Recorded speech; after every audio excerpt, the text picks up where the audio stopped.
সন্তান দ্বিতীয় জোড়ার সঙ্গে বিবাহর বন্ধনে আবদ্ধ করায় দিবা।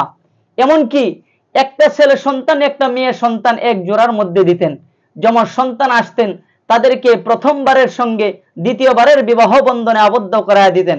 এভাবে আস্তে আস্তে সর্বশেষ যেই আল্লাহ রাব্বুল আলামিন হযরত বাবা আদমের ঘরে সন্তান দিয়েছিলেন, ওই সন্তানের নাম হচ্ছে হযরত শীস আলাইহিস সালাম।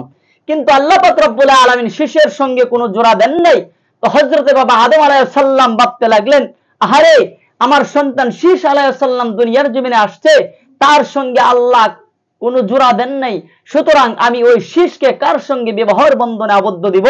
আমার আল্লাহ পাক রব্বুল আলামিন বলে দিলেন, ও আদম টেনশন করার কোনো দরকার নাই, আমি আল্লাহ পাক রব্বুল আলামিন তোমার ওই সন্তান শীসকে বিবাহ করানোর জন্য আমি আল্লাহ রাব্বুল আলামিন আমার জান্নাত থেকে জান্নাতি হুর পাঠিয়ে দিচ্ছি। সুবহানাল্লাহ।